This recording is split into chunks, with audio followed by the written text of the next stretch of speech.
Seção 7 do Processo Administrativo. Artigo 252. O processo administrativo instaurado por decisão do Conselho Superior será contraditório, assegurada ampla defesa ao acusado. Parágrafo 1º. A decisão que instaurará processo administrativo designará comissão composta de 3 membros, escolhidos dentre os integrantes da carreira, vitalícios e de classe igual ou superior à do acusado. Indicará o presidente e mencionará os motivos de sua constituição. Parágrafo 2º. Da comissão de processo administrativo não poderá participar quem haja integrado a precedente comissão de inquérito. Parágrafo 3º. As publicações relativas a processo administrativo conterão o respectivo número omitido o nome do acusado, que será cientificado pessoalmente. Artigo 253.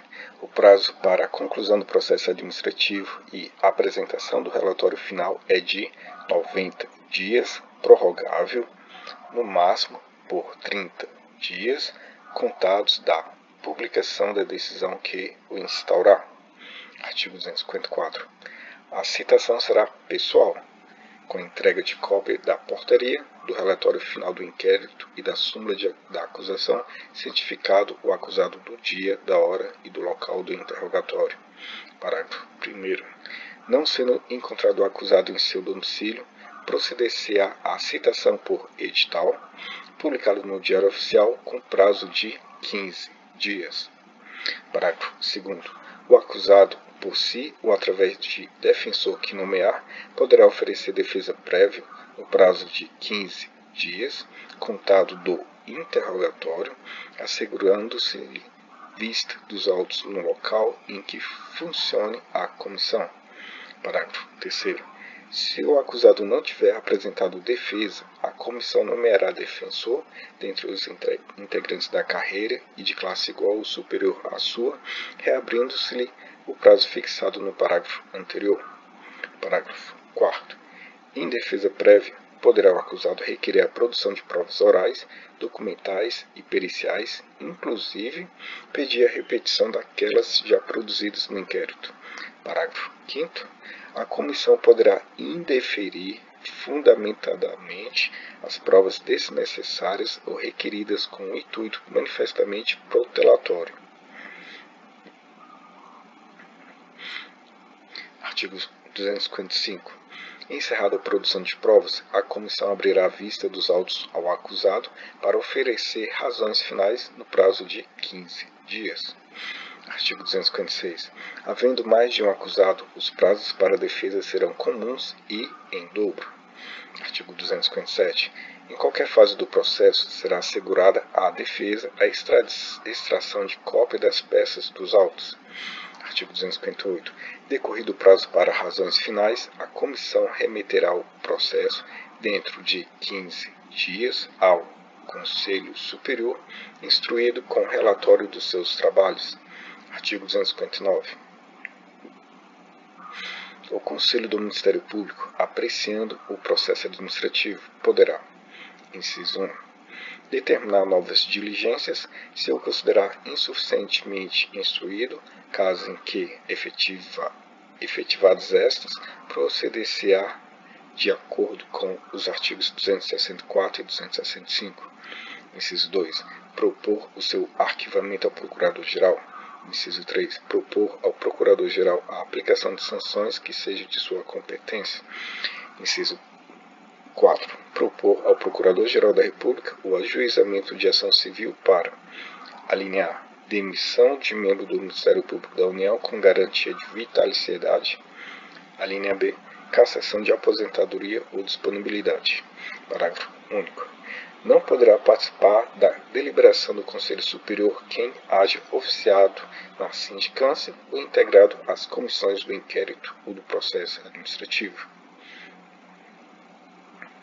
Artigo 260. Havendo prova da infração e indícios suficientes de sua autoria, o Conselho Superior poderá determinar fundamentadamente o afastamento preventivo do indiciado enquanto sua permanência for inconveniente ao serviço ou prejudicial à apuração dos fatos. Parágrafo 1º. O afastamento do indiciado não poderá ocorrer quando ao fato imputado corresponderem somente as penas de advertência ou de censura. Parágrafo 2º. O afastamento não ultrapassará o prazo de 120 dias, salvo em caso de alcance. Parágrafo 3º. O período de afastamento será considerado como de serviço efetivo para todos os efeitos. Artigo 261. Aplicam-se subsidiariamente ao processo administrativo as normas do Código de Processo Penal. Seção 8. Da revisão do processo administrativo. Artigo 262. Cabe, em qualquer tempo, a revisão do processo de que houver resultado a imposição de penalidade administrativa. Inciso 1. Quando se aduzam fatos ou circunstâncias suscetíveis de provar inocência ou de justificar a imposição de sanção mais branda ou, inciso 2, quando a sanção se tenha fundado em prova falsa. Artigo 263. A instauração do processo de revisão poderá ser determinada de ofício, a requerimento do próprio interessado ou, se falecido, do seu cônjuge ou companheiro, ascendente, descendente ou irmão. Artigo 264. O processo de revisão terá o rito do processo administrativo. Parágrafo único. Não poderá integrar a comissão revisora quem haja atuado em qualquer fase do processo revisando. Artigo 265. Julgado procedente a revisão, será tomada sem efeito a sanção aplicada, com restabelecimento em sua plenitude dos direitos por ela atingidos, exceto se for o caso de aplicar-se penalidade menor. Título 4 das disposições finais e transitórias. Artigo 266 vetado. Artigo 267 vetado.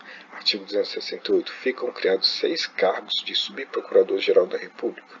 Artigo 269. Ficam criados 74 cargos de procurador regional da República.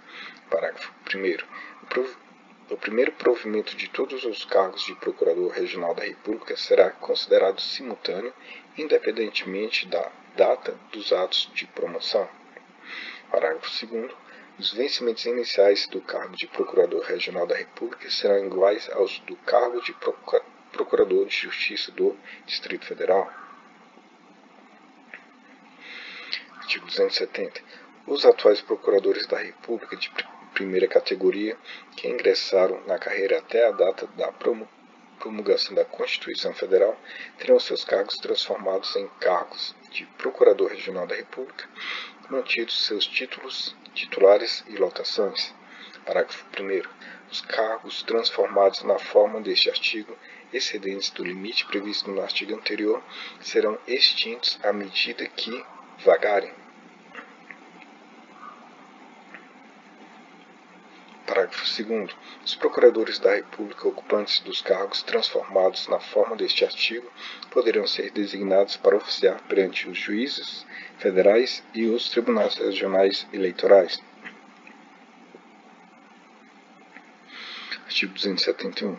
Os cargos de Procurador da República de primeira categoria não alcançados pelo artigo anterior e os atuais cargos de Procurador da República de segunda categoria são transformados em cargos de Procurador da República. Parágrafo 1º. Na nova classe, para efeito de antiguidade, os atuais Procuradores da República de primeira categoria precederão os de segunda categoria, e estes manterão na nova classe e atual ordem de antiguidade.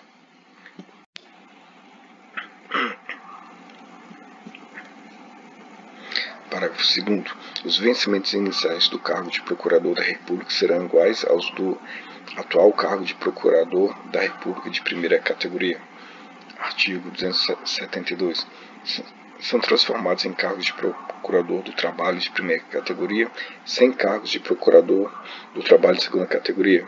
Artigo 273. Os cargos de Procurador do Trabalho de primeira e de segunda categoria passam a denominar-se, respectivamente, Procurador Regional do Trabalho e Procurador do Trabalho.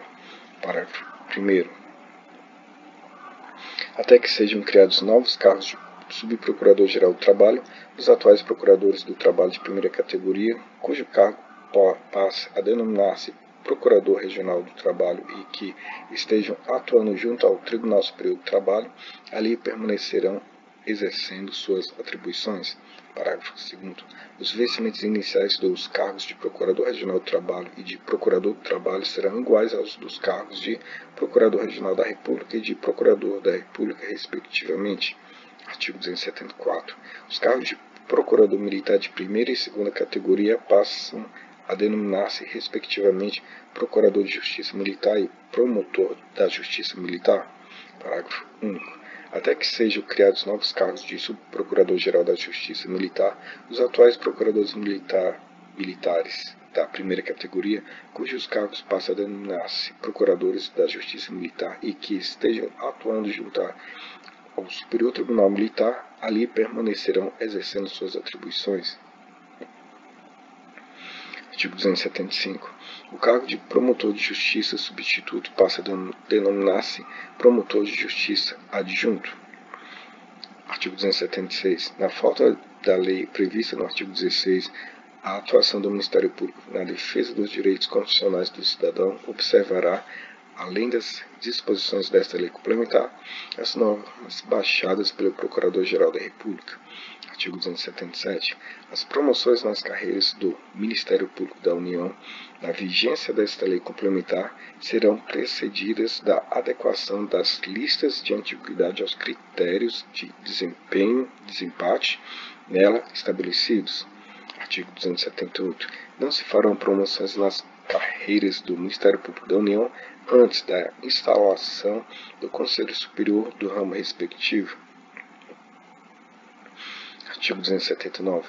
As primeiras eleições para a composição do Conselho Superior de cada ramo do Ministério Público da União e para a elaboração das listas tríplices para Procurador-Geral do Trabalho, Procurador Regional da Justiça Militar e Procurador-Geral de Justiça serão convocadas pelo Procurador-Geral da República para se realizarem no prazo de 90 dias da promulgação dessa lei complementar. Parágrafo 1º. O Procurador-Geral da República disporá em ato normativo sobre as eleições previstas neste artigo, devendo a convocação anteceder de 30 dias a data de sua realização. Parágrafo 2º. Os Conselhos Superiores serão instalados no prazo de 15 dias, contado do encerramento da apuração. Artigo 280. Entre os eleitos para a primeira composição do Conselho Superior de cada ramo do Ministério Público da União, os 2 mais votados em cada eleição terão mandato de 2 anos, os menos votados de 1 ano. Artigo 281. Os membros do Ministério Público da União, nomeados antes de 5 de outubro de 1988, poderão optar entre o novo regime jurídico e o anterior à promulgação da Constituição Federal quanto às garantias, vantagens e vedações do cargo. Parágrafo único. A opção poderá ser exercida dentro de 2 anos, contados da promulgação desta lei complementar, podendo a retratação ser feita no prazo de 10 anos. Artigo 282. Os procuradores da República nomeados antes de 5 de outubro de 1988 deverão optar de forma irretratável entre as carreiras do Ministério Público Federal e da Advocacia Geral da União. Parágrafo 1º vetado. Parágrafo 2º não manifestada a opção no prazo estabelecido no parágrafo anterior, o silêncio valerá como opção tácita pela carreira do Ministério Público Federal. Artigo 283. Será criada, por lei, a Escola Superior do Ministério Público da União como órgão auxiliar da instituição. Artigo 284. Poderão ser admitidos como estagiários no Ministério Público da União estudantes de Direito inscritos na Ordem dos Advogados do Brasil. Parágrafo único. As condições de admissão e o valor da bolsa serão fixados pelo Procurador-Geral da República, sendo a atividade dos estagiários regulada pelo Conselho Superior de cada ramo. Artigo 285, vetado. Artigo 286. As despesas decorrentes dessa lei complementar correrão à conta das dotações constantes do orçamento da União. Artigo 287. Aplicam-se subsidiariamente aos membros do Ministério Público da União as disposições gerais referentes aos servidores públicos, respeitadas, quando for o caso, as normas especiais contidas nesta lei complementar. Parágrafo 1º. O regime de remuneração estabelecido nesta lei complementar não prejudica a percepção de vantagens concedidas em caráter geral aos servidores públicos civis da União. Parágrafo 2º. O disposto neste artigo não poderá importar em restrições ao regime jurídico instituído nessa lei complementar ou na imposição de condições com ele incompatíveis. Artigo 288. Os membros do Ministério Público Federal, cuja promoção para o cargo final de carreira tenha acarretado a sua remoção para o Distrito Federal, poderão, no prazo de 30 dias da promulgação desta lei complementar, renunciar à referida promoção e retornar ao estado de origem, ocupando o cargo de Procurador Regional da República. Artigo 289. Sempre que ocorrer a criação simultânea de mais de um cargo de mesmo nível nas carreiras do Ministério Público da União, ou provimento dos mesmos, mediante promoção, presume-se-á simultâneo, independentemente da data dos atos de promoção. Artigo 290. Os membros do Ministério Público da União terão mantida em caráter provisório a sua lotação, enquanto não entrarem em vigor a lei e o ato a que se referem os artigos 34 e 214. Parágrafo único. O disposto neste artigo não obsta as alterações de lotação decorrentes de remoção, promoção ou designação previstas nesta lei complementar. Artigo 291 vetado, artigo 292 vetado, artigo 293. Ao membro ou servidor do Ministério Público da União é vedado manter sob sua chefia imediata, encargo ou função de confiança, cônjuge, companheiro ou parente até o 2º grau civil. Artigo 294. Essa lei complementar entra em vigor na data de sua publicação. Artigo 295. Revoga-se as disposições em contrário.